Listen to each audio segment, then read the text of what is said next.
ಕನ್ನಡದ ಖ್ಯಾತ ಕವಿ ನಾಟಕ ರಚನೆಕಾರರು ಸಾಹಿತಿ ಆಗಿರತಕ್ಕಂಥ ಎಚ್.ಎಸ್. ವೆಂಕಟೇಶ ಮೂರ್ತಿ ನಿಧನರಾಗಿದ್ದು ಕನ್ನಡ ಸಾಹಿತ್ಯ ಲೋಕಕ್ಕೆ ಇದು ತುಂಬಲಾರದ ನಷ್ಟವಾಗಿದೆ.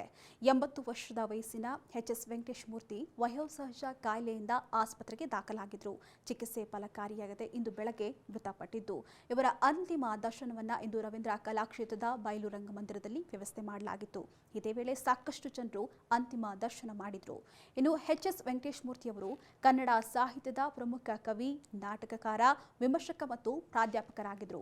1944ರ ಜೂನ್ 23ರಂದು ದಾವಣಗೆರೆ ಜಿಲ್ಲೆಯ ಚನ್ನಗಿರಿ ತಾಲೂಕಿನ ಹೊದಿಗೆರೆ ಗ್ರಾಮದಲ್ಲಿ ಜನಿಸಿದರು. ಅವರ ತಂದೆ ನಾರಾಯಣ ಭಟ್ರು ಮತ್ತು ತಾಯಿ ನಾಗರತ್ನಮ್ಮ. ತಮ್ಮ ಬಾಲ್ಯವನ್ನ ಗ್ರಾಮೀಣ ಪರಿಸರದಲ್ಲಿ ಕಳೆದಿದ್ದಂಥ ಇವರು ಈ ಅನುಭವವನ್ನ ಅವರ ಸಾಹಿತ್ಯದಲ್ಲಿ ನಾವು ನೋಡಬಹುದಾಗಿತ್ತು. ಇನ್ನು ಎಚ್.ಎಸ್.ವಿ. ಬೆಂಗಳೂರು ವಿಶ್ವವಿದ್ಯಾಲಯದಿಂದ ಕನ್ನಡದಲ್ಲಿ MA ಪದವಿಯನ್ನು ಪಡ್ಕೊಂಡು ಸುಮಾರು 30 ವರ್ಷಗಳ ಕಾಲ ಬೆಂಗಳೂರಿನ ಸೆಂಟ್ ಜೋಸೆಫ್ ವಾಣಿಜ್ಯ ಕಾಲೇಜಿನಲ್ಲಿ ಕನ್ನಡ ಪ್ರಾಧ್ಯಾಪಕರಾಗಿ ಸೇವೆ ಸಲ್ಲಿಸಿದರು.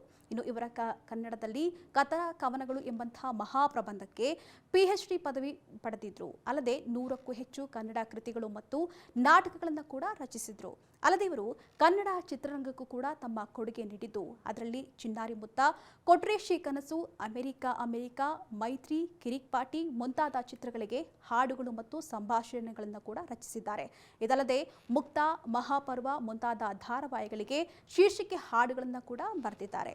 ಇನ್ನು ಇವರ ಲೋಕದ ಕಣ್ಣಿಗೆ ರಾಧೆಯು ಕೂಡ ಭಾವಗೀತೆ, ಹಾಗೆ ಹುಚ್ಚಿಕೋಡಿ ಮನಸ್ಸು ಹಾಡು, ಜೊತೆಗೆ ಅಮ್ಮ ನಾನು ದೇವರಾಣೆ ಬೆಣ್ಣೆ ಕದ್ದಿಲ್ಲಮ್ಮ ಹಾಡು, 5 ಬೆರಳು ಕೂಡಿ, ಹಾಗೆ ಅಮೆರಿಕಾ ಸಿನಿಮಾದ ಬಾನಲ್ಲಿ ಓಡೋ ಮೇಘ, ಜೊತೆಗೆ ಕಿರಿಕ್ ಪಾಟಿಯ ತೂಗು ಮಂಚದಲ್ಲಿ ಕೂತು, ಜೊತೆಗೆ ಇರಬೇಕು ಇರುವಂತೆ ತೊರೆದು 1000 ಚಿಂತೆ ಹಾಡುಗಳು ಪ್ರಸಿದ್ಧಿ ಪಡೆದಿದ್ವು.